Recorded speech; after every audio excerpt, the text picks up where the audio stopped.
que como para levantar el guante de lo que hablábamos antes del comienzo del reportaje, por ahí sería bueno dar una base neurocientífica como puente a explicar lo que viene después con la inteligencia artificial en cuanto a los mitos que nos han vendido al Homo economicus como un ser racional, ¿no?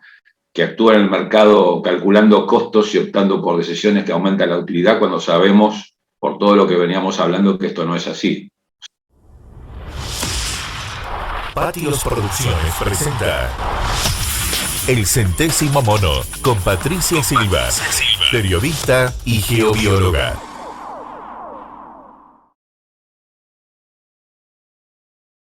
O sea, a ver, Patricia, en realidad el Homo economicus, como una manifestación del Homo sapiens, en realidad actúa por impulsos, se solidariza, odia, ama, ayuda, destruye cosas y personas en escenarios que discurren entre la emoción y la razón. Ahora, los planteos de la economía clásica se quedan cortas ante la irracionalidad humana. Y nuestra forma de actuar está influenciada por las emociones, fundamentalmente, ¿no? Por los sentimientos y los pensamientos.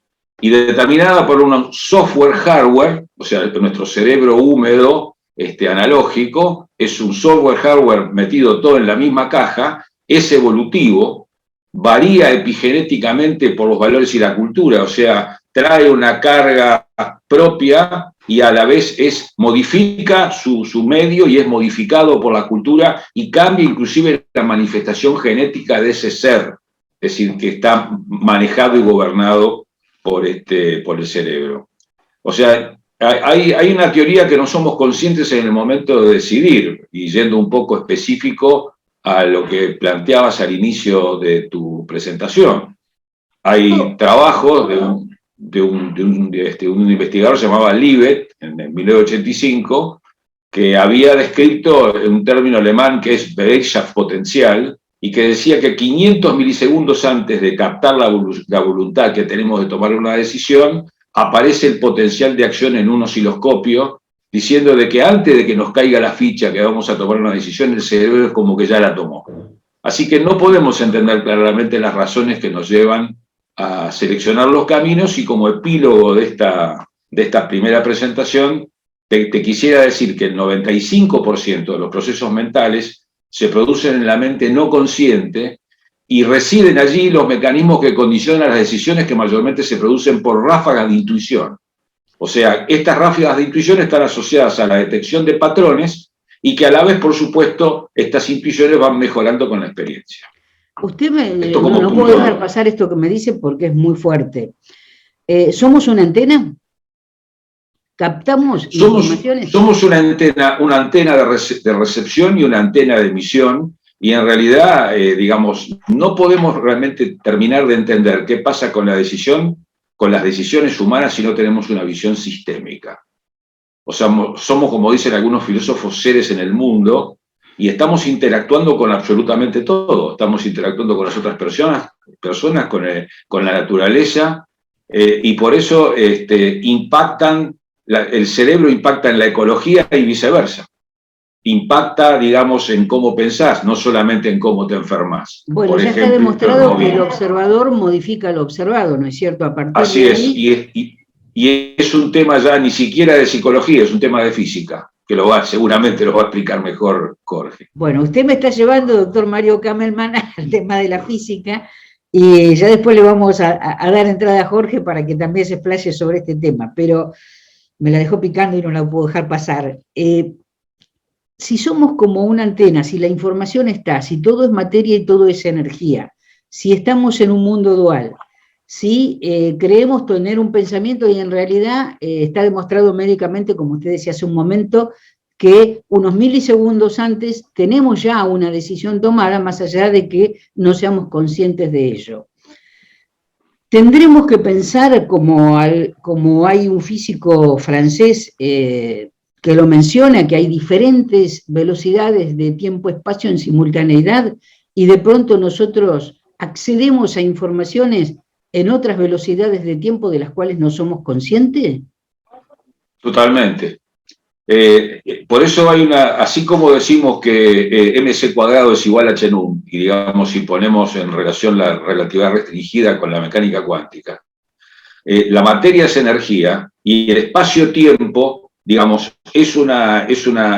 son dimensiones que, a ver, nos meteríamos en una hondura de hablar de física y de la filosofía de la física que realmente nos ocuparían toda la hora. El tema es muy interesante, pero esto inclusive que usted plantea tiene que ver con el principio de incertidumbre, que lo planteó Heisenberg en los 30. O sea, Heisenberg decía que si podemos medir el tiempo de una partícula, si podemos medir la materia, no podemos medir el tiempo en donde está actuando. Entonces, este principio de incertidumbre, ya digamos, descrito en la física de inicios del siglo XX, es algo que de alguna manera impregna nuestra comprensión inclusive de la psicología actual y de la economía. Por eso, todo esto que estamos hablando del mundo físico, del mundo de distintas dimensiones, que pasan, digamos, que se suceden al mismo tiempo y en los cuales en esa antena grandiosa que es el cerebro, que si podemos captar algunas cosas sí y otras cosas no, dan lugar en neuroeconomía a los grandes pensadores del siglo XX y del siglo XXI que justamente establecen, por ejemplo, Herbert Simon dice que en lugar de optimizar en el sentido clásico, el agente económico se fija una meta y cuando lo logra queda satisfecho y no busca optimizar, decide al tanteo. O sea, vivimos en una continua incertidumbre. Y vivimos en una continua incertidumbre, inclusive en un entorno que hoy en día el ejército norteamericano lo llama el entorno VUCA. La Escuela de Guerra del Ejército de Estados Unidos introdujo la noción de VUCA para describir el mundo más volátil, incierto, complejo y ambiguo que resultó al final de la Guerra Fría. O sea, el acrónimo se creó a finales de los 90. Y posteriormente, VUCA, como acrónimo, que ahora lo voy a describir brevemente, fue adoptado por ejecutivos de empresas para describir el entorno empresarial caótico, turbulento y cambiante que nos agarra, digamos, en el momento del desastre del COVID-19, que interrumpió vidas, economía, negocios, dejará y dejó obsoletos muchos métodos de negocios y nos vemos inmersos en este entorno que habla de volatilidad, incertidumbre, ambigüedad y complejidad. O sea, ese acrónimo, VUCA, es Volatility, Uncertainty, Complexity y Ambiguity. O sea, volatilidad es que hay gran velocidad en el cambio de las variables. Doctor, incertidumbre es que hay... Sí, adelante. Que hay imprevisibilidad de las cosas. Existe posibilidad que algo suceda, pero no seguridad de que ocurran cambios. Existe ambigüedad. No hay claridad entre las relaciones entre las partes. Y hay una complejidad porque hay muchas partes interconectadas. Un ejemplo claro, digamos, de estas distintas dimensiones y de este entorno VUCA es cómo se enfrentó el tema de la pandemia COVID-19. Entonces, ¿cómo abordar este entorno? O sea, frente a la volatilidad, tener visión. Frente a la incertidumbre, entendimiento. Frente a la complejidad, traer claridad, y frente a la ambigüedad, imprimir agilidad. Y con esto dejo un poco picando la pelota para de alguna manera decir de que, digamos, el conocimiento del cerebro nos ha permitido hoy en día generar lo que se llama un laboratorio de la conciencia, es decir, nos permite hoy estudiar esas ambigüedades, esa falta de certezas, estudiar a través, por ejemplo, de la resonancia magnética nuclear funcional y la magnetoencefalografía, esos estadios del cerebro y que, digamos, nos permiten predecir, junto con la inteligencia artificial, cómo van a reaccionar determinadas, es decir, personas frente a determinadas circunstancias por la lectura de patrones. Y con esto, Jorge, creo que te dejo servido la relación en un puente entre la comprensión de lo que producen las distintas disciplinas de las neurociencias y de qué manera puede esto interactuar con la inteligencia artificial, el deep learning, el machine learning, la lectura de patrones, y cómo todo esto genera una retroalimentación que engrandece y realimenta la teoría del conocimiento, o sea, el conocimiento, la gerencia del conocimiento. Doctor Mario Kamelman, no lo voy a dejar escapar antes de darle la palabra a Jorge con otra pregunta más, la vamos a hacer muy cortita, pero ¿pensamos por nosotros mismos o solo tenemos la opción de elegir entre pensamientos que recepcionamos como antenas? Es decir, nosotros recepcionamos como antenas, somos seres difícilmente racionales, tenemos una carga que nos genera en un 95% toma de decisiones en base a emociones y sentimientos, y que nos lleva a respuestas más basadas en la heurística que en la optimización determinada por reglas rígidas. Esto es lo que nos demuestra la realidad. ¿Cómo trabaja en este tema, doctor Zagula, la inteligencia artificial? ¿Cómo conecta con todo esto que nos decía el doctor Kamelman? A ver, primero y principal, voy a hacer un comentario. Estoy imaginando esto en base a lo que estaba diciendo Mario. Estoy imaginando esto como una pelotita de golf para relacionarlo con Mar del Plata.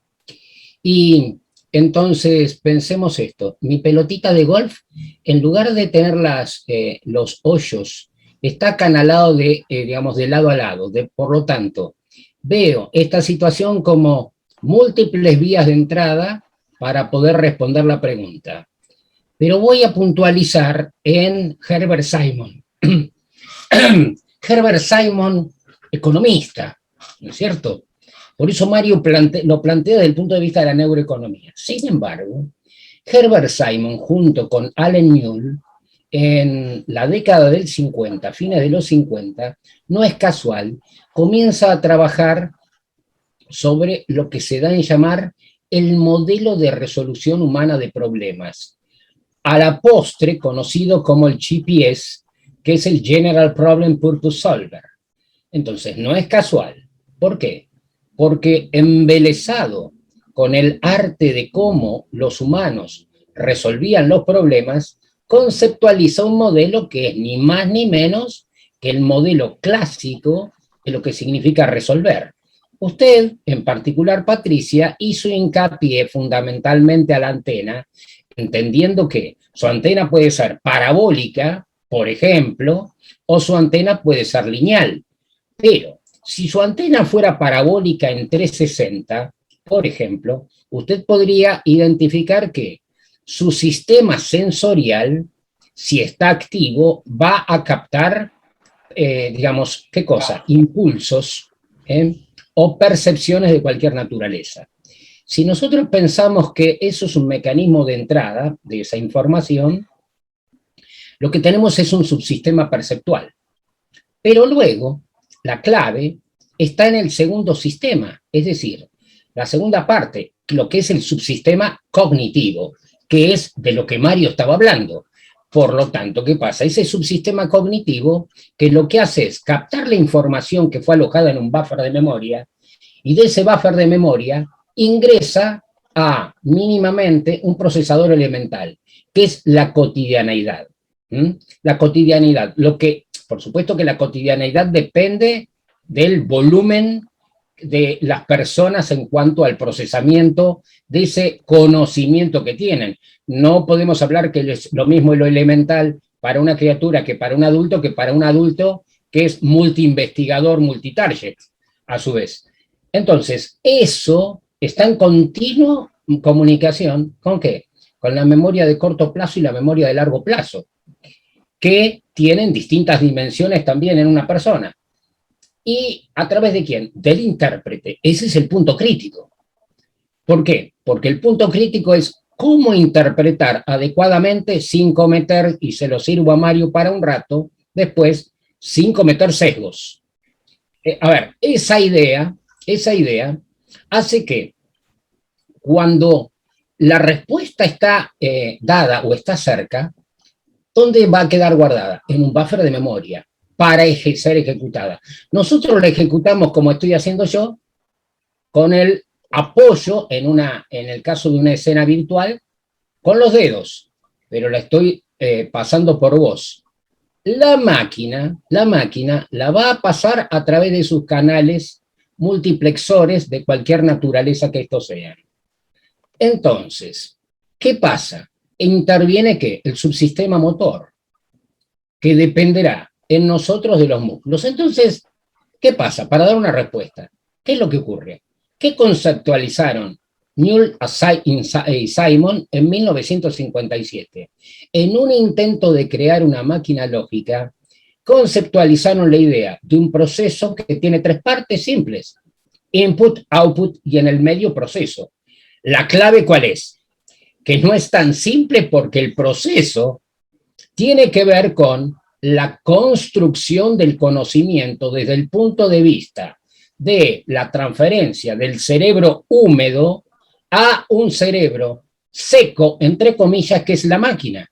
Entonces ahí viene la inteligencia artificial. ¿Por qué? Porque cómo razona el humano, cómo, entre comillas, calco el proceso de razonamiento con todos los sistemas de la construcción del conocimiento y luego ir a máquina. Entonces es necesario una persona que es absolutamente fundamental, que en general todas las disciplinas no saben de que surgió básicamente en la investigación de la inteligencia artificial y surgió por una necesidad muy manifiesta. Cuando la inteligencia artificial comienza, lo que se trataba de hacer eran procesos que evidenciaran más inteligencia. Pero cuando hubo limitaciones, ¿qué pasó? Se frenó esa idea y cuando algo no es posible, se cambia el paradigma, entonces se comenzó a hablar de sistemas basados en conocimiento. Con lo cual, ¿cómo accede al conocimiento? Y a través del aprendizaje, pero como el arco era muy amplio, ese sistema basado en conocimiento requería la presencia de alguien que no es muy fácil de definir. ¿Cómo se llama ese alguien? Ingeniero de conocimiento. Ese ingeniero de conocimiento cubre el arco de la adquisición, el modelado, la representación, la evaluación, el monitoreo y la implementación, y luego nuevamente comenzando el ciclo. Por lo tanto, esa es una interfaz. ¿Esto qué significa? Que las cosas no son casuales, son causales. Y por eso nosotros cuando trabajamos juntos, que lo hacemos desde hace más de 8 años, lo que hacemos es la biconvergencia, no la convergencia. ¿Cómo de las neurociencias vamos a la inteligencia artificial? ¿Y cómo de la inteligencia artificial vamos a las neurociencias? Lo que me lleva a pensar esto, y vamos a volver un poquito a hablar, porque como realmente decía Mario, tendríamos que hablar una semana seguida sobre estos temas que son muy interesantes, pero además me preguntaba si no sería un error haberle llamado inteligencia artificial, cuando a lo mejor es una emulación secuencial de un intento, ¿no?, de la inteligencia humana, porque es tan compleja la toma de una decisión en el plano humano. Creo que interviene no solamente la información que recibimos como esa antena parabólica, pero que además nos manejamos multidimensionalmente, cosa que la computadora no puede hacer. Entonces tenemos información inclusive de nuestros ancestros, que nos viene, llamémosle por el ADN, o hereditariamente, digamos, para toda la gente, ¿no? Pero que no es solamente de un parecido físico, de una forma de caminar, una forma de hablar, sino que tiene que ver también con un esquema de pensar y que con una experiencia generacional que es transmitida y se complejiza la toma de decisiones. Pero vamos a la parte... Pero es muy interesante esto, Patricia, que acaba usted de decir, porque ahí digamos, dentro del pensamiento sistémico se mete también la antropología y la antropología cultural. Es decir, hay un gran pensador que fue Gregory Bateson, y habla justamente de sociedades sismogenéticas, o sea, digamos, sismogénesis simétricas en donde Occidente justamente tiene esa base antropológico-cultural para la guerra y para el conflicto. Ahora, si a esa sismogénesis a la Bateson le agregamos el modelo de Simon y de Kahneman y Smith, digamos, que hablan justamente de racionalidades limitadas, o sea, el concepto de bounded rationality es el concepto de racionalidad limitada que mete Herbert Simon para estos seres de carne y hueso que son parte de una cultura. Entonces, esta racionalidad de la que usted habla está limitada básicamente por 3 dimensiones: la información disponible, la limitación cognitiva del sujeto y también de esta parte que usted agrega, que es su carga cultural antropológica, y además el tiempo disponible que tiene para tomar la decisión. O sea, los agentes económicos usan métodos heurísticos, como le dije, para tomar decisiones, más que reglas rígidas de optimización. Y encima esa heurística está limitada por la limitación de la información, por la limitación cognitiva del sujeto y su carga antropológico-cultural, y por el tiempo que tiene para tomar esa decisión. Entonces, las situaciones complejas, como las que vivimos, por ejemplo, en la pandemia, como las que vivimos en el mundo, en donde el mundo posmoderno, ese de la modernidad líquida de Bauman, en donde, digamos, todas las conexiones son flu, como dice Jorge, son desflecadas, ¿no es cierto?, hacen que los costos deliberativos sean muy altos para considerar no todas las alternativas, sino las alternativas valiosas sin sesgos.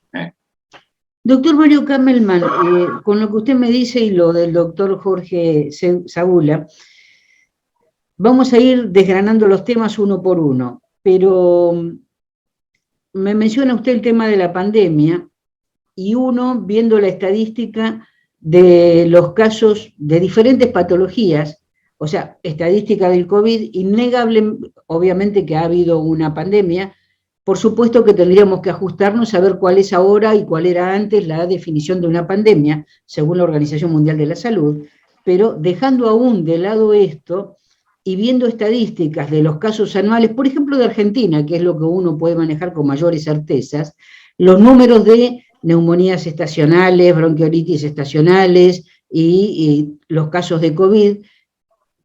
¿Ha sido más pandemia el COVID o ha sido para las neurociencias más pandemia el miedo comunicacional? Yo creo que, digamos, por eso hablamos de sindemia, hablamos, digamos, de pandemias dentro de las pandemias. Y hablamos de un espacio de entropía versus negentropía. O sea, entropía como manifestación del segundo principio de la termodinámica, si el universo tiende al caos. Pero, digamos, somos los humanos a través de justamente no actuar por impulsos o no actuar solamente por sesgos, no actuar solamente por emociones, sino, digamos, tratar de utilizar el hemisferio izquierdo del cerebro para tomar decisiones que demoran 6 segundos y no las que nos vienen enseguida en piloto automático en 500 milisegundos. O sea, la aplicación de las neurociencias y la inteligencia artificial debería servir a la toma de decisión a gobiernos que dicen que se sirven de los científicos para mejorar la percepción de los errores. O sea, establecer claramente la diferencia percibida entre lo que se espera y la realidad. O sea, lograr un óptimo entre la inteligencia intuitiva, que estaba hablando recién, que es el 95%, y la inteligencia decisional. O sea, comprender la integración sistémica, digamos, de los distintos cerebros inclusive que tenemos, ¿no? Que nos permiten el cerebro encefálico, el del intestino y el del corazón, que hoy sabemos que son 3 cerebros, no uno. Es decir, y comprender las bases biológicas y sociales para poder plantear a través de toma de decisiones adecuadas un mejoramiento de la resiliencia y una homeostasis del sistema. Es decir, esto es lo que ha faltado digamos, en el enfrentamiento de la pandemia por parte de los gobiernos que presuntamente han recurrido a los científicos, pero no han logrado justamente negentropía en lugar de entropía. O sea, la negentropía busca la subsistencia del sistema para lo cual usa mecanismos que ordenen, que equilibren, que controlen el caos. Y acá lo que hemos visto es que no hemos estado atajando la pelota en todos los winners, dirían los muchachos en la cancha. Bien, vamos a pasar, si ustedes me permiten, a cómo nos afecta la comunicación social, el marketing, esta aparición de la informática que para nosotros es tan normal y parece que siempre hubiera estado ahí, pero bueno, los que tenemos algunos años recordamos haber vivido sin celulares, sin computadoras, y y aún tener presente la aparición de la Commodore 64, donde uno decía 64 y soñaba con, bueno, no existía en aquel momento un disco de 1 giga, y hoy hablamos de 1 tera, y 1 tera nos queda chico, y la gente que no está en el tema medio como que se pierde, pero hoy está dentro de las cosas positivas o negativas que ha tenido el manejo de la pandemia, y ahí entramos en el tema cuarentena, es que lo que tendría que haber ocurrido en 5 o en 10 años pasó en muy poco tiempo, que es meter a todo el mundo en el mundo de la computadora, la informática y las plataformas como esta que estamos usando ahora para poder encontrarnos los tres. ¿Qué ha pasado con las conductas humanas y las cosas que decidimos las personas con la información sesgada de las redes sociales? Porque si hablamos de Facebook, que sabemos que están permanentemente levantando, rastreando todo, cada clic es una información que entregamos, conscientes o inconscientes de ellos.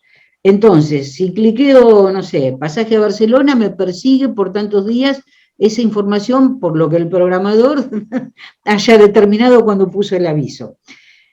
Pero esto, que parece intrascendente en una publicidad, si pensamos en Estados Unidos, lo que se habló por los medios de difusión, si hubo influencia o no en la decisión de quién fue a votar de las ciencias informáticas, bueno, creo que es un dilema que tendríamos que analizar, y les pido a los dos que vayan dándome su opinión.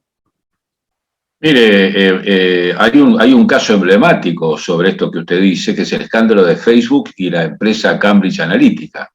Un modelo de psicología y un algoritmo de gran precisión le sirvieron a la empresa Cambridge Analytica para analizar los perfiles de millones de usuarios de Facebook e intentar influenciar en los votos en Estados Unidos. O sea, usaron el modelo de los 5 grandes rasgos de personalidad que se utilizan en psicología. O sea, de hecho, en 2013, un profesor de Cambridge, que Kogan, desarrolló un proyecto personal que era ajeno a la universidad. Es un test que proponía a los usuarios descubrir su personalidad. Entonces, cuando un usuario quería hacer la prueba llamada This is your digital life, o sea, esta es tu vida digital, una app solicitaba permiso para poder acceder a tu información personal y también a la red de tus amigos.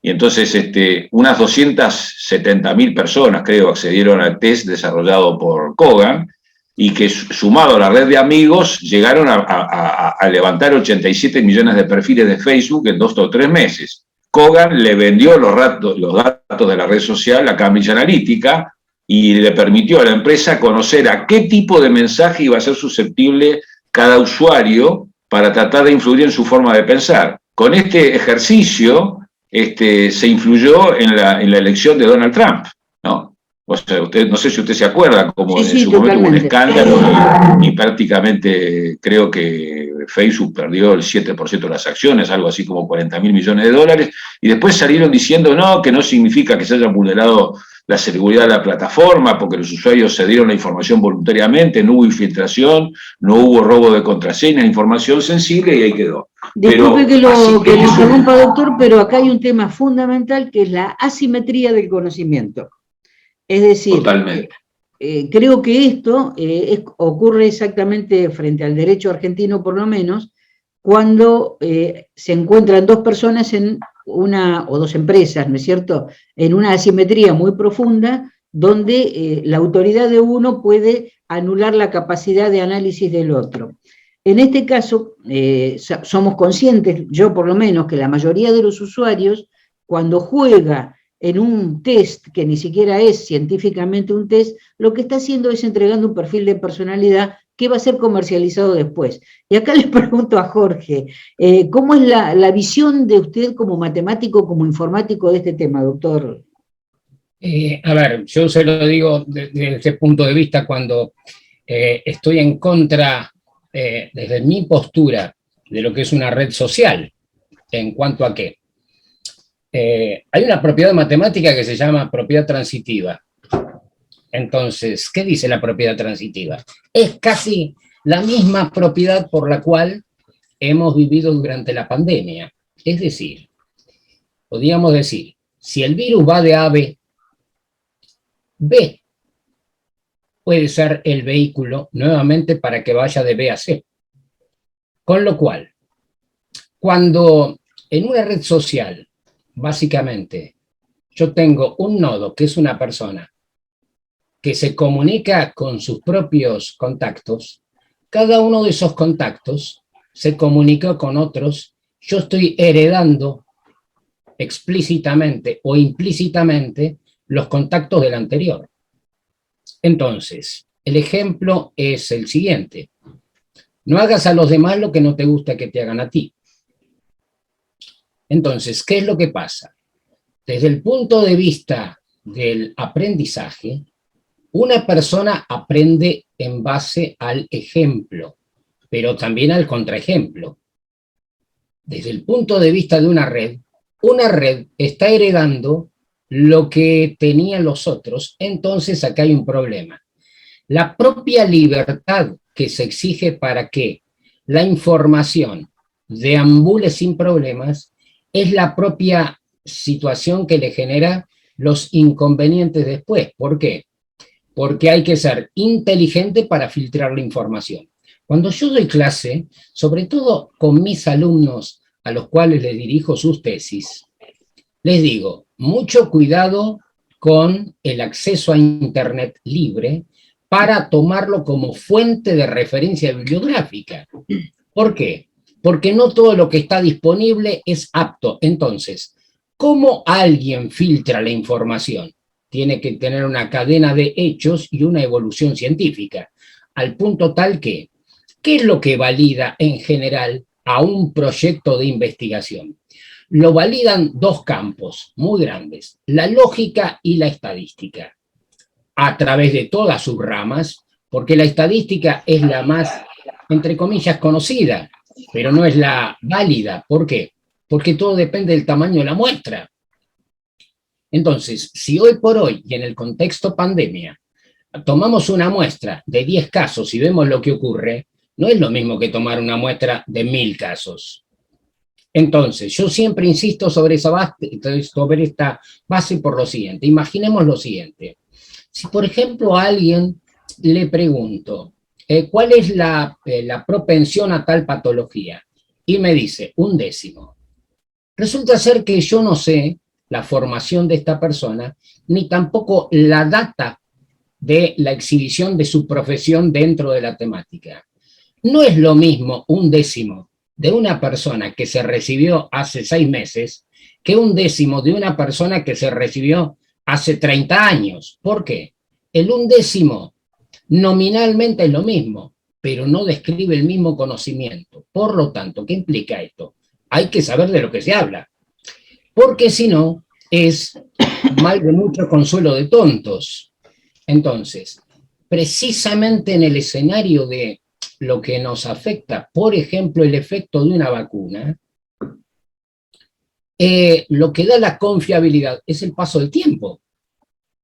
El resultado puede ser el mismo, pero no hay causalidad, hay casualidad. Yo, por ejemplo, vamos a suponer, a Mario el miércoles le aplicaron la tercera dosis, de la vacuna, a mí ayer. Entonces, ¿qué pasa? La cuestión es esta. Previamente, alguna persona me había dicho, no, tenés cuidado porque vas a tener una reacción. Yo preventivamente, 1 hora antes, tomé un paracetamol. Luego, cuando se cumplieron 7 horas después, es decir, a las 8 horas en total, tomé un segundo paracetamol. No tuve el menor problema, estoy perfectamente bien, me lo aplicaron ayer a las 17 horas. Estoy perfectamente bien. Por lo tanto, ¿qué implica esto? Cada organismo es una cuestión distinta. Cuando la estadística estudia, a la estadística, y lamentablemente a veces esto hay que insistir porque la gente no se da cuenta, a la estadística le importa, voy a decirlo claramente, un rábano lo que le ocurre a uno. A la estadística le importa lo que le ocurre al grupo. Entonces, acá viene el asunto. Cuando nosotros tomamos decisiones, las tomamos en relación a lo que ocurre en un grupo, no en relación a lo que ocurre con uno. Y cuando nosotros construimos algoritmos, Mario recién dijo heurística. Yo hablé de resolución de problemas. La heurística es lo central, es lo más importante de todo. ¿Por qué? ¿Qué es la heurística? La heurística es la cotidianeidad. La heurística es la réplica de lo que alguien hace a la hora de resolver. Es decir, es un know-how. Ahora, ¿por qué la inteligencia artificial lo necesita? Porque la inteligencia artificial se sustenta sobre la base de resolver problemas. Cuando usted mencionó hace un rato, pero después habló Mario, no quise interrumpir, ¿por qué inteligencia? Porque en realidad hay que pensar desde dónde se construye esta idea.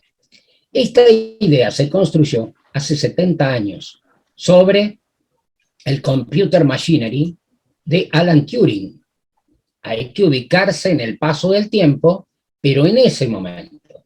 Él fue visionario diciendo que en algún momento las máquinas iban a evidenciar inteligencia, pero no de por sí, sino que había que transferirla. Entonces, por eso yo insistí sobre la idea del calcar. Ese concepto de inteligencia se sustenta en el aprendizaje, es lo único que puede exhibir inteligencia, sea humana o animal. Es lo mismo, es amplio el discurso. Entonces, ¿qué pasa? Para poder hacer eso, ¿qué es necesario? Por un lado, saber cómo razona un humano. Por lo tanto, intervienen infinidad de disciplinas. Pero por el otro lado, hay que transformarlo. ¿Transformarlo en qué? En un algoritmo. Para transformarlo en un algoritmo interviene la matemática con sus múltiples campos, para verbalizarlo en la computadora. Usted hizo un comentario sobre la Commodore 64, sobre la capacidad de almacenamiento, y recordemos, en los años 70, comienzo de los 80, un disco de 10 megas era una cosa así. Hoy, un disco de 1 tera es una cosita así. Entonces, existe lo que llamamos la computación evolutiva, que de eso se habla poco, pero que tiene que ver, primero, cómo evoluciona el cerebro, construir los algoritmos necesarios para generar artificialmente un aprendizaje, entre comillas, similar. Pero no puedo decir que es igual. Igual no puede ser, ¿por qué? Porque la máquina es silicio. Ya estamos hablando de cosas diferentes. Ahora, la computación que hoy conocemos, él es el equivalente ¿a qué?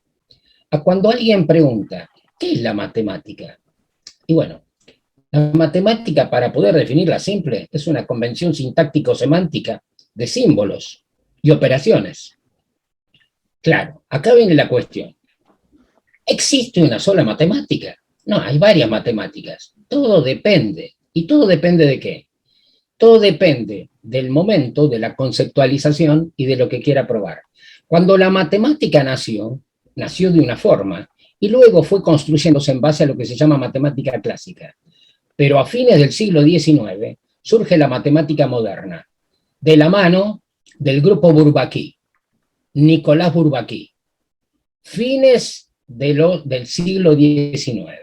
Ahora bien, esta matemática moderna, matemática francesa, basada en la teoría de conjuntos, no es ni más ni menos que revestir con nombres de estructuras y propiedades a lo que ya existía, pero una forma de dimensionar cosas diferentes y volver a construir a partir de ahí. Pero a comienzos de los 60 surge otra matemática de la cual no solamente se habla poco, sino que prácticamente no se enseña, exclusivamente se enseña dentro del marco de la inteligencia artificial, y fuera de la inteligencia artificial se enseñan a ciertas aplicaciones. ¿Cómo se llama esa? Matemática difusa. En realidad, Fuzzy Mathematics. ¿Por qué surgió? Por la necesidad de resolver. Por la necesidad de resolver problemas. Porque Mario mencionó el principio de la incertidumbre. Es decir, también hay que reparar en Ilya Prigozhin. Entonces, más vinculado a la física, más vinculado al concepto de incertidumbre, que nosotros tenemos una necesidad de medir. Entonces, cuando alguien evalúa, yo insisto siempre, se habla por lo general del proceso de enseñanza-aprendizaje y se le sumó evaluación. Momentito, falta una palabra, falta evaluación. Si yo no evalúo, no puedo evaluar. Sin embargo, se evalúa sin evaluar.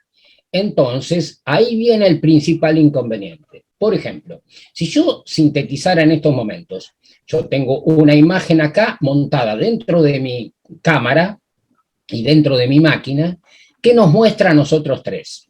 ¿De acuerdo? Ahora bien, ¿qué quiere decir esto? Nosotros estamos dentro de la pantalla. Si yo tuviera la necesidad de decir cuál es nuestro nivel de cansancio, o cuál es nuestro nivel de alegría, o nivel de lo que fuera, no me alcanzaría con decir estamos o no estamos. Si es estamos o no estamos, voy a la teoría de conjuntos clásica. En cambio, si yo tengo que decir en qué medida estamos, voy a la matemática difusa. Por lo tanto, ¿qué pasa?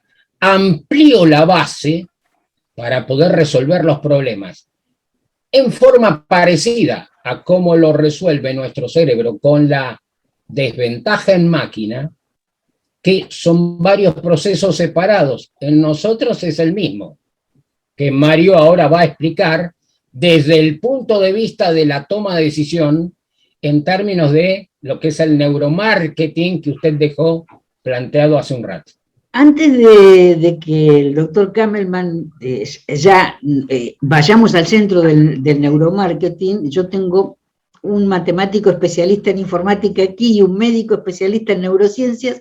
No puedo dejar de preguntar qué es lo que ocurre en la interacción con la materia de los campos electromagnéticos, doctor Kamelman.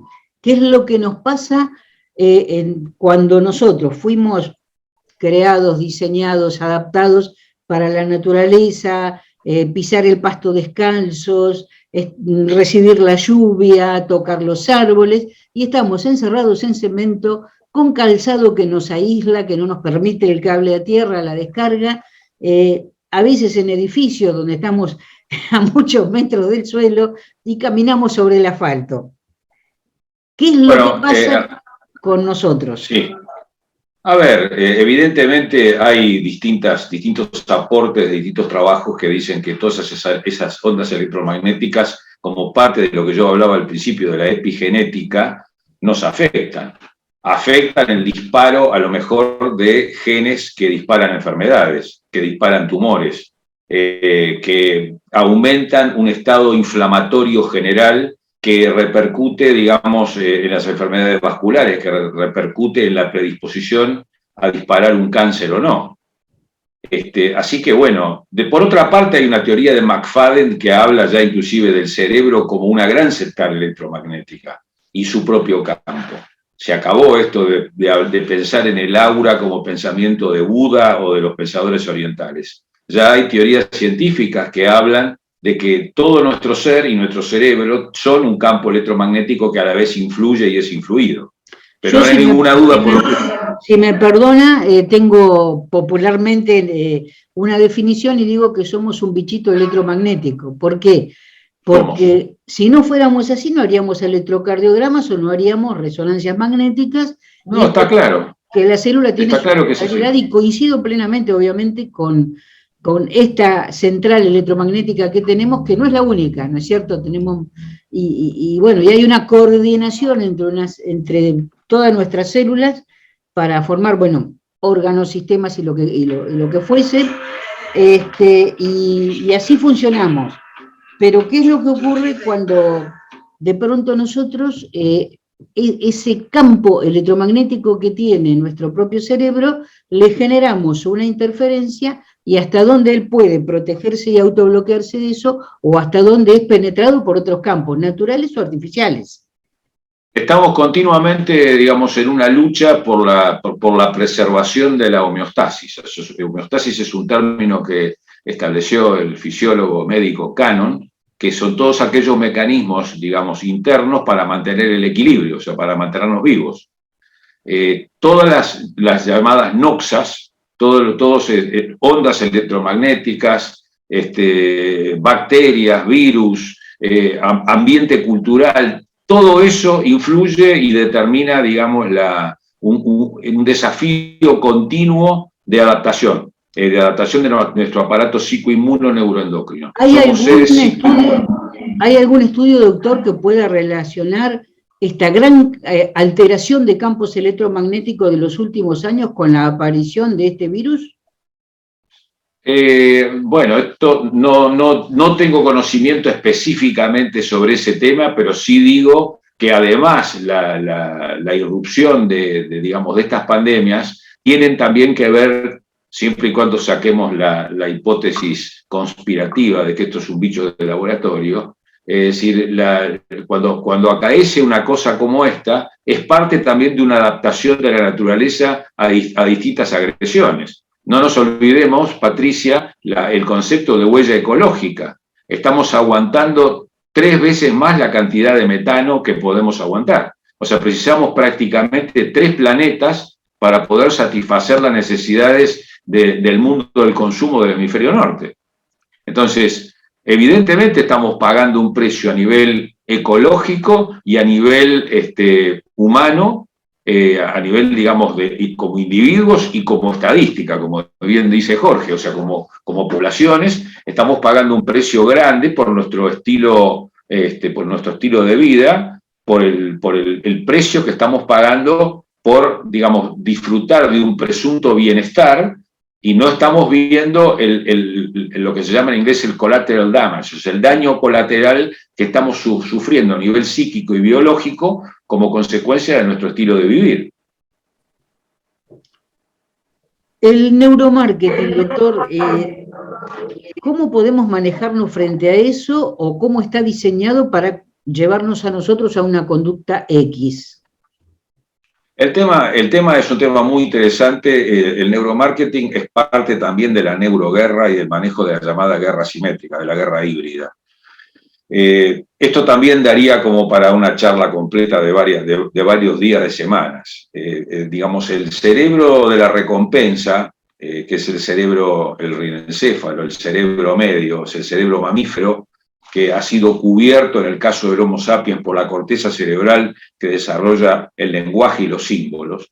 Pero la parte intermedia del cerebro, que es el cerebro medio, el rinencéfalo, tiene por encima la corteza cerebral y por abajo el sistema reptil, que es el sistema del piloto automático. En el neuromarketing, a través de los mecanismos actuales de tecnologías emergentes, como la resonancia magnética nuclear funcional que usted mencionaba, podemos observar que la preferencia por un producto activa un núcleo de este cerebro medio que se llama núcleo accumbens. Mientras que precios excesivos, por ejemplo, activan la ínsula, que es otra área, digamos, del cerebro medio y que se desactiva, por ejemplo, en la corteza prefrontal, en la corteza que tiene que ver con la decisión racional. O sea, el pago de un precio en efectivo es algo más rechazado cerebralmente que el pago con tarjeta. Para predecir decisiones financieras óptimas, la activación de este núcleo accumbens, que le decía, del cerebro medio, precede a otras predicciones menos riesgosas. La activación de la ínsula en el cerebro precede la anticipación de pérdidas. Las emociones en las decisiones financieras hacen que la resonancia magnética funcional detecte que ofertas inapropiadas activan la ínsula, la corteza prefrontal dorsolateral y la corteza anterior del cíngulo, que es otra área, digamos, de esta área del cerebro medio. Ahora, fíjese cómo se está utilizando todas estas técnicas de neurociencias e inteligencia artificial, así como la inteligencia artificial está siendo maravillosa como para detectar con varios áreas de anticipación la presencia del Parkinson, la presencia de Alzheimer. El uso de reconocimiento facial de emociones por eye tracking, por rastreo ocular, hace ver cómo la gente se siente en la vida real y en el tiempo real. O sea, nosotros podemos generar un laboratorio de la conciencia al servicio del neuromarketing y de la neuropolítica, como se hace hoy en día en el manejo del poder. Entonces, existen softwares que capturan emociones de cualquier rostro, por ejemplo. Hay algoritmos de análisis facial que transforman los datos en emociones, las emociones en datos.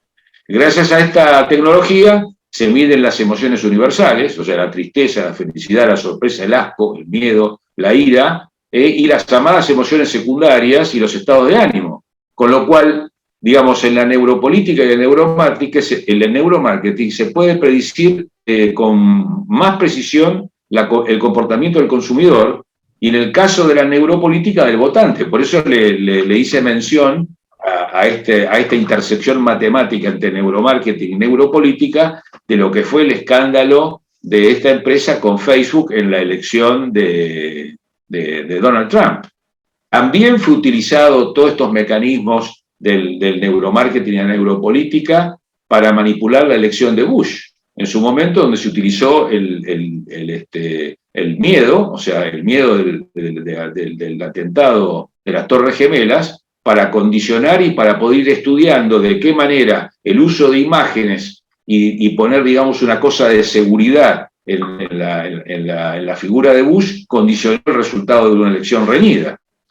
Doctor, escuchando atentamente lo que usted está planteando, y que obviamente lo está contando en casos puntuales, digamos que la gente puede googlearlo y tener más información cuando lo desee, pero evidentemente, así como está claro que la gente tiene mayor tendencia a realizar una compra, tal vez inadecuada durante la noche, no sé por qué cuestión ancestral, pero realmente hay un impulso que lleva a la gente a que compre cosas y a lo mejor a la mañana dice, tenía que pagar la escuela de los chicos y me gasté la plata. Se quieren matar.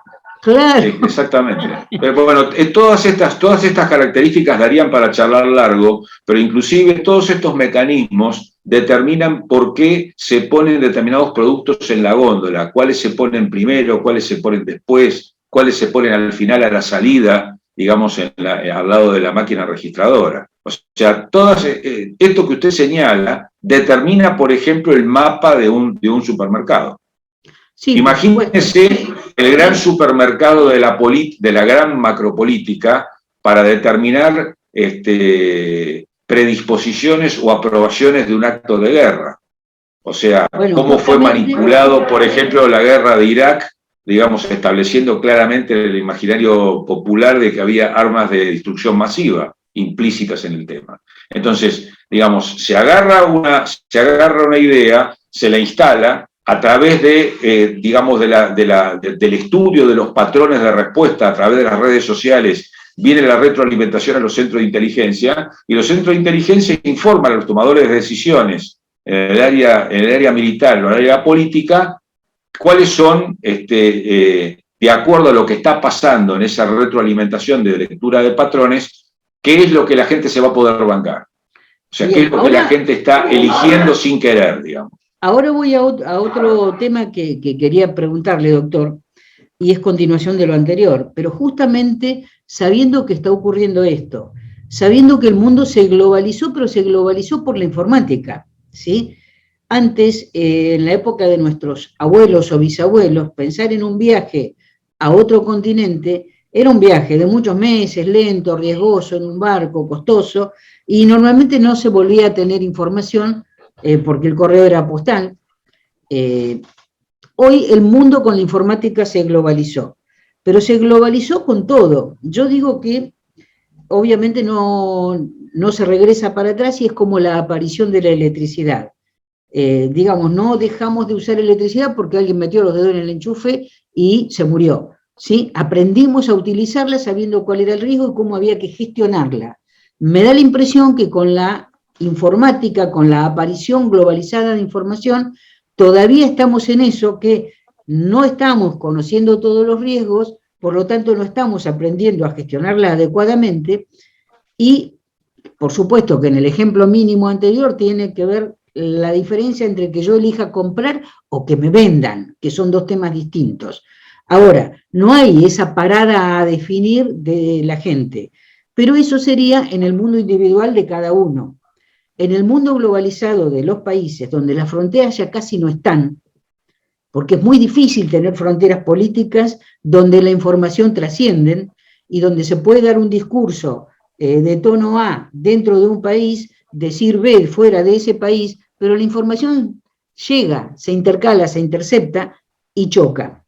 Entonces es mucho más difícil, y el concepto que me aparece es, antes las guerras eran entre ejércitos de a pie, después fueron con barcos, después con aviones, y tengo hoy la impresión que el primer frente de batalla es el ciudadano de a pie que tiene una computadora.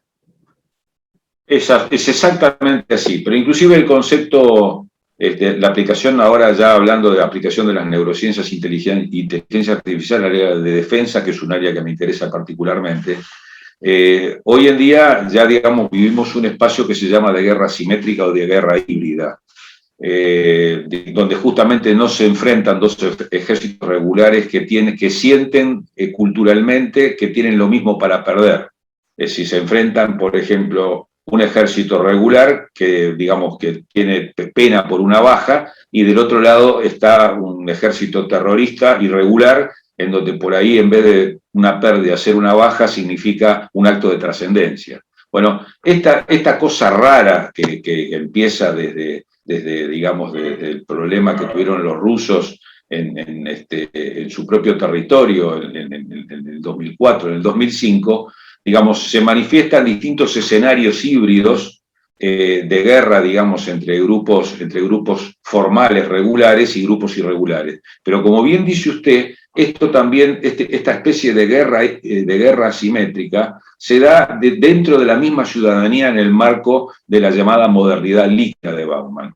En esta sociedad en donde, del touch and go, de toco y me voy, donde hay poca comunicación, pocas relaciones, y estamos viviendo un por un lado... digamos. Claro, o sea, con un videoclip variamos el destino de una empresa, variamos el destino de un país. Pero estamos justamente, como bien decía usted hablaba de etapas de la revolución industrial. O sea, la primera fue la mecanización, la segunda la electricidad, la tercera la informática, la cuarta la digitalización, y en este momento estamos enfrentando, por un lado, estamos con Internet de todas las cosas, tenemos la nube, tenemos la coordinación digital, los sistemas ciberfísicos y la robótica, y por otro lado estamos agotando el sistema, por lo que le hablé de la huella ecológica, y estamos demandando una economía circular. O sea, y no tenemos una economía circular en donde nos encontramos en un mundo que, como consecuencia de la manera en que nos hemos desarrollado, los avances tecnológicos, los recursos no son capaces de responder a las necesidades humanas al mismo ritmo. Entonces, los residuos han alcanzado dimensiones gigantescas. La emisión de gases a la atmósfera ha provocado el fenómeno del calentamiento global, que sumado a la explotación de los recursos naturales hacen,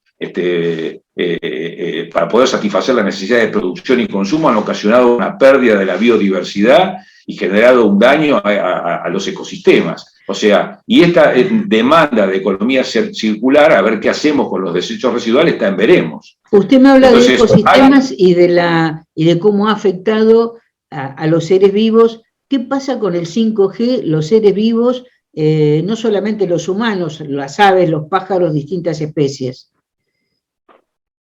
Jorge, ¿querés hablar un poco de este tema? Que es tu área. Yo tengo que entrar por otro lado primero, porque me dejaron algunas cuestiones ahí que voy a pasar al estilo Hansel y Gretel. ¿Por qué?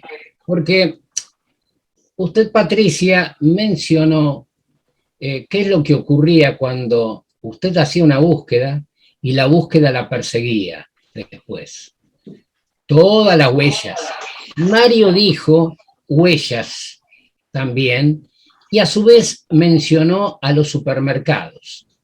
Y al inicio, Mario mencionó, dijo, la aproximación con la inteligencia artificial, y mencionó una serie de términos que yo ahora los voy a pasar a juntar todos. Y a su vez hizo la mención de Facebook en particular, y Facebook con Analytics. Entonces, ¿qué pasa? En los años 80 nace una línea que se llamaba DBMS. ¿Qué quería decir DBMS? Database Management Systems. Es decir, sistemas de administración de grandes bases de datos, permitiendo la posibilidad de generar a través de modelos provenientes de la matemática, la estadística y la probabilidad como ciencias aglutinantes, la transferencia a resolución de problemas en formas cuantitativas. Resulta ser que, en general, los modelos de decisión siempre se asociaron a procesos cuantitativos. Pero yo siempre digamos, siendo más allá, empecé a trabajar en los 90 sobre modelos cualitativos y modelos cuantitativos a la hora de poder proveer modelos que tuvieran que ver con la interpretación numérica. Por eso hay hincapié en el intérprete en el cerebro. Entonces, ¿qué pasa? Eso da lugar a qué. Yo lo vengo diciendo esto desde hace años. Digamos, a comienzos de este siglo, fines de los 90, una persona iba al supermercado, iba solamente con su tarjeta, y resulta ser que compraba, no voy a decir las marcas precisamente, compraba, por ejemplo, una gaseosa marca C, una mayonesa marca H y, por ejemplo, una maquinita de afeitar marca G. Y luego compraba alimento para perros marca D. Resulta ser que a esa persona le tomaban exclusivamente los datos del nombre, el número de la tarjeta, el banco emisor y la tarjeta misma. Más nada de información. Resultaba que luego esta persona comenzaba a recibir eventualmente en su mail información sobre la gaseosa marca C, información sobre el alimento de perro marca D. Pero no es todo. Cuando iba nuevamente a ese supermercado, se encontraba en la punta de góndola, y esto está todo relacionado con todos los aspectos que hemos tratado, que da para por lo menos 10 notas, por lo menos. Resulta ser que en esa punta de góndola se encontraba con la triste y desagradable oferta de gaseosa marca C en un combo con maquinita de afeitar marca G y además alimento para perro marca D. Y entonces dice, ¿qué tiene que ver una cosa con otra? Bueno, ¿qué tiene que ver? Resulta ser que a esa persona le relevaron la información exclusiva ¿de qué? De lo que compró, de su nombre y de su tarjeta. Pero acá viene el asunto. Perdóneme que lo interrumpa, Jorge. Sí, sí. El gran problema es cuando aparece gente como yo que presta la tarjeta, mezcla todos los datos. Ahora voy a explicar ese punto. Resulta ser que esta oferta se generó inconsultamente, porque exclusivamente se basó en el principio de lo que es un modelo de la teoría de agentes, concepto desarrollado en los 80, fuertemente empezado a desarrollar en los 90, de manera que el primer congreso internacional sobre el tema fue en el año 1997, en febrero, en Marina del Rey, California, en un congreso llamado Agents 97. ¿Por qué lo sé? Porque yo mandé un artículo a ese congreso y me lo aceptaron. Aún desde el hemisferio sur, solamente aceptados dos artículos del hemisferio sur. Entonces, ¿quién lo organizó ese congreso? El MIT y la Universidad de Stanford. A la postre, los dos pilares más fuertes en la inteligencia artificial, en el desarrollo dentro del contexto de Estados Unidos, amén de Shannon, de Bell y amén de IBM. Y la Universidad de Dartmouth y Carnegie Mellon después. Entonces, acá viene el asunto. En esa idea, ¿qué subyace?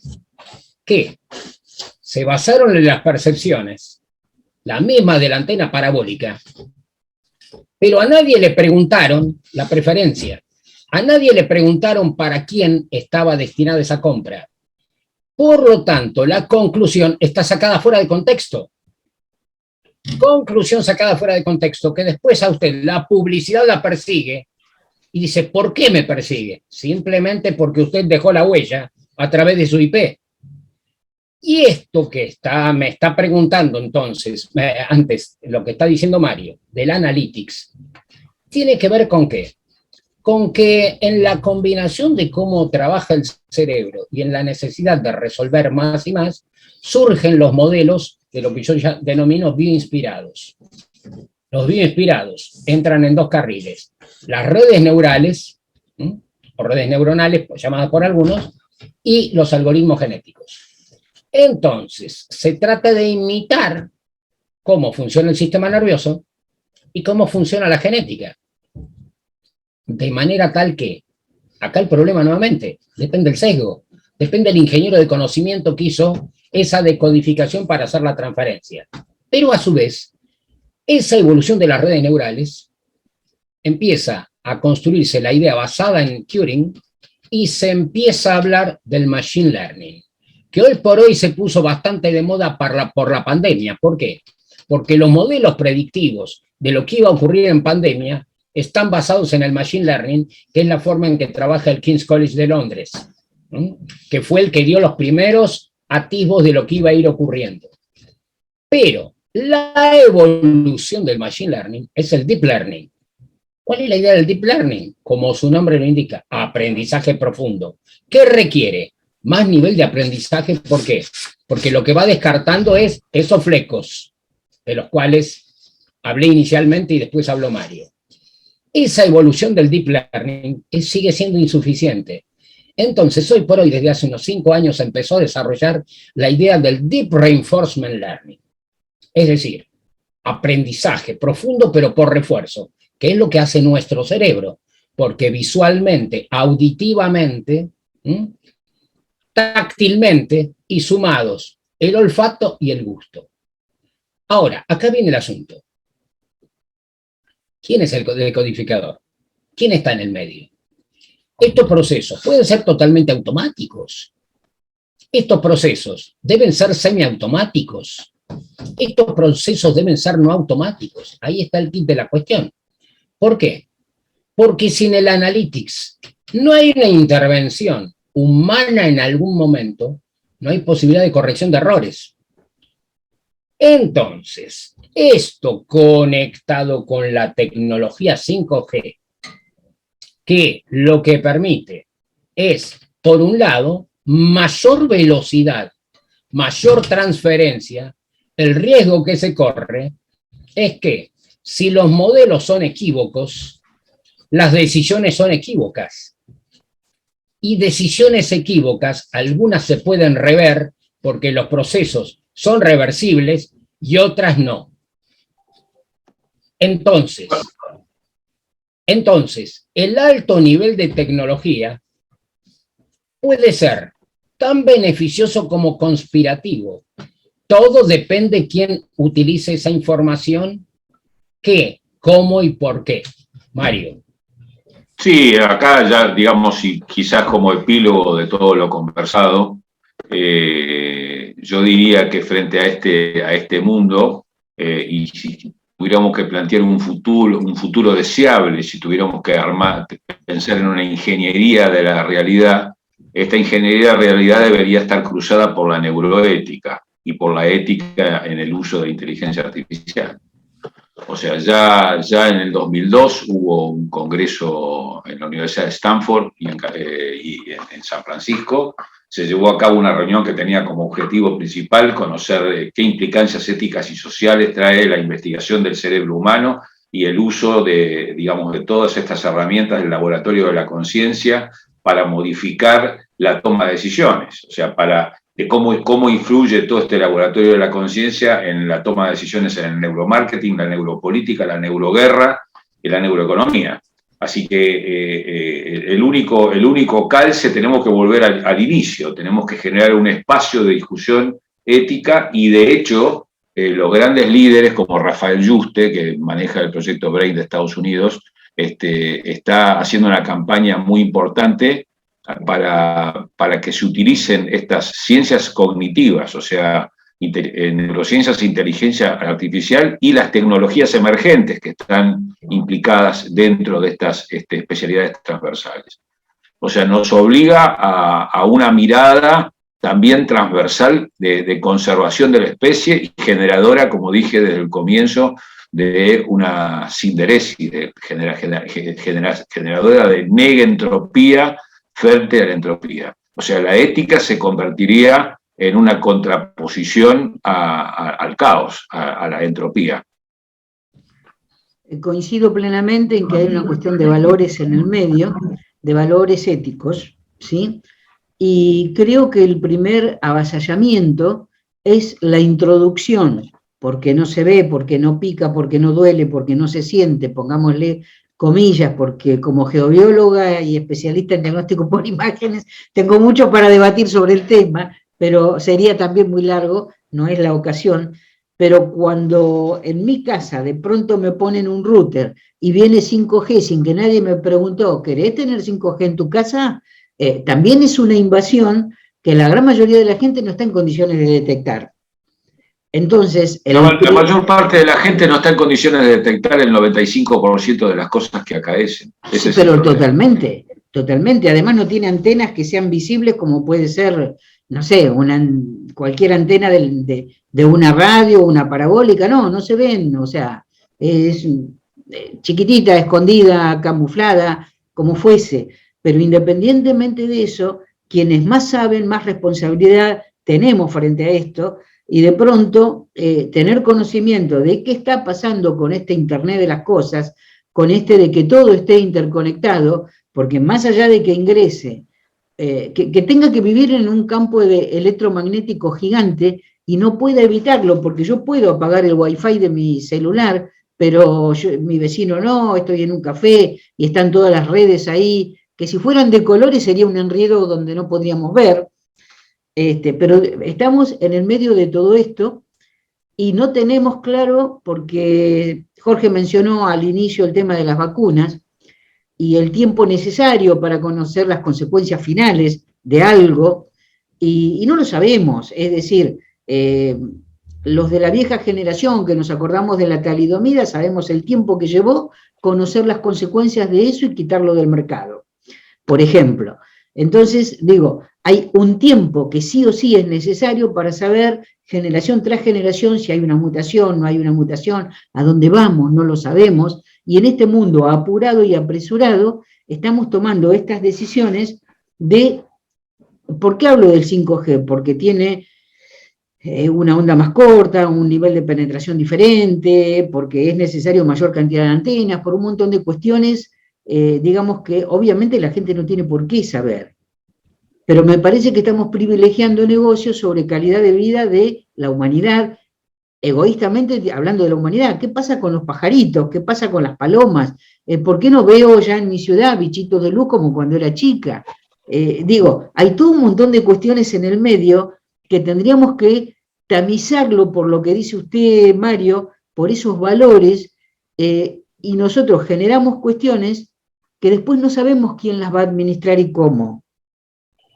Bueno, porque justamente el ser humano no toma decisiones óptimas, o sea, el ser humano toma decisiones heurísticas y después le pone la etiqueta racional que le viene bien. Y el problema grave es que quienes toman decisiones a nivel corporativo y a nivel político tienen una ausencia de pensamiento sistémico. Al no haber un culto al pensamiento sistémico, sino, digamos, al permitir el sesgo cultural, el sesgo cognitivo, pues en los que toman las decisiones con mayor nivel de responsabilidad, y bueno, está invertida la pirámide de resultados, o sea, quienes más deberían ser cuidadosos y tomar a la ética no como una mojigatería, sino como una teoría general de supervivencia de las especies, no lo hacen. Porque justamente se considera todo esto superfluo y perteneciente al mundo de los nerds, o sea, al mundo de los intelectuales o aquellos individuos que estamos metidos en el mundo de la ciencia o en el mundo, digamos, del intento de una gerencia científica y que somos consultados ocasionalmente cuando hay una emergencia. Y a veces como para dar un apuntalamiento a una acción política que va a ser de determinada manera independientemente de nuestra opinión, como está pasando en los hechos. Bueno, esto habla un poco, estamos hablando de la precariedad de lo humano, ¿no, Patricia? Seguro, se nos está terminando el tiempo y nos quedan pocos minutos, entonces le voy a hacer la misma pregunta para que me la respondan cada uno de los dos, por favor, y es si la humanidad se está deshumanizando, si el materialismo nos está llevando a ser peores personas, a ser menos humanos, a que nos importe menos el otro. ¿A dónde nos lleva esto? A ver, yo yo lo que diría es lo siguiente. Mario mencionó una palabra que a mí me gusta mucho, que es homeostasis. Pero hay otra que a mí me gusta mucho, que es resiliencia, y hay una tercera. Traduzcámoselo, Jorge, para la gente, la homeostasis. La resiliencia es lo que nos lleva a muchos de nosotros en estos momentos a poder sobrellevar las instancias que venimos atravesando fuertemente desde 2020. Entonces, Mario recién dijo, para relacionarlo con esto, habló de las decisiones óptimas y habló de las decisiones heurísticas. Hay que tener cuidado con este concepto. Las decisiones heurísticas las tiene cualquiera, pero no las buenas decisiones heurísticas. Y esto tiene que ver con ¿qué? ¿De dónde viene la heurística? La heurística viene de la necesidad de resolver. Pero una cosa es resolver superficialmente, otra cosa es resolver profundamente, para evitar luego que otro venga a revisitar nuevamente y generar una reingeniería de la reingeniería de la reingeniería que, llevado a la postre de lo que ocurre naturalmente, uno corrige lo que el otro hizo porque su ideología es distinta. Acá no estamos hablando de eso. Estamos hablando desde el punto de vista de la optimalidad, y la optimalidad es un concepto de la matemática. Por lo tanto, para que una decisión sea óptima matemáticamente, es que en dos instancias de la búsqueda de la solución, la diferencia entre las dos sea cero, pero eso matemáticamente. ¿Cómo llegamos a esa idea? Y simplemente razonando, mejorando el razonamiento. Y para mejorar el razonamiento, lo que hay que tener es más conocimiento. Yo digo una cosa interesante que voy a tomar ese puntito acá. Usted habló de la carencia de bichitos de luz. Y yo voy a sumar un poquito. Se ven muy pocas mariposas. Y como se ven muy pocas mariposas, podríamos asociarlo infinidad con cosas distintas. Sin embargo, recuerdo una película muy famosa, El efecto mariposa, que el efecto mariposa deviene del concepto de la teoría del caos. Entonces, cuando en una sociedad de cualquier naturaleza se suma el caos al caos, lo que no existe es un proceso de racionalidad para mejorar la toma de decisión, ahí deviene el concepto de la oscuridad desde el punto de vista de la construcción del conocimiento, que puede devenir en una caída del pensamiento occidental. Y para no decir la generalización, al pensamiento mundial. Entonces ahí sí estoy de acuerdo que si no se hace hincapié en mejorar la formación del individuo para dotarlo de más nivel de creatividad y por lo tanto mejorar la capacidad de búsqueda que deviene en el aprendizaje, habremos gastado muchísimos recursos en generar nada. Jorge, nos estamos quedando en el mundo dual de la polaridad y estamos olvidando al hombre trascendente. A ver, todo depende. ¿Por qué? Porque pensemos, durante la pandemia, muchas de las instituciones que permitieron seguir todo en funcionamiento estuvieron, digamos, de alguna manera localizadas en las que fueron capaces de cambiar y reinventarse a sí mismas a través de la autopoiesis, que es la tercera palabra, que me gusta mucho, como capacidad de reinventarse, y entonces estas personas pudieron permitir de alguna manera que las corrientes de pensamiento siguieran fluyendo. Entonces, si eso es posible, somos capaces de generar trascendencia. El tema está en que, yo lo sintetizo en algo. ¿Por qué existe una formalización, sobre todo en la universidad, que son los centros o pilares del conocimiento y del aprendizaje? ¿Por qué existe una cuestión que si alguien cumple 70 años debe ser eliminado del sistema? Le preguntaron a esa persona si quería salir del sistema. Esas personas de 70 años no se puede desperdiciar el acervo. Y hasta ahora A nadie se le ocurrió pensar en eso. Las personas no son como las plantas que crecen en un periodo de tiempo y luego sigue la planta siguiente. Es muy difícil formar un científico. Requiere mucho esfuerzo. Pues entonces es el momento de pensar cómo el acervo puede generar que esa persona pueda seguir estando en la institución y pueda formar nuevas mentes pensantes. Eso es lo que pienso yo. Cuanto más sabe, se lo manda a la casa, sin duda. Exactamente. Mario, lo mismo, por favor, para usted, que nos quedan muy pocos minutos. Bueno, yo quisiera cerrar esto, digamos, con un pensamiento que lleve a pensar en un cambio radical en el sentido común, o sea, en un cambio de paradigma. El paradigma que nos enrostró la pandemia es la ausencia de swarm intelligence, o sea, no hemos reaccionado como mundo, como sociedades con inteligencia de enjambre.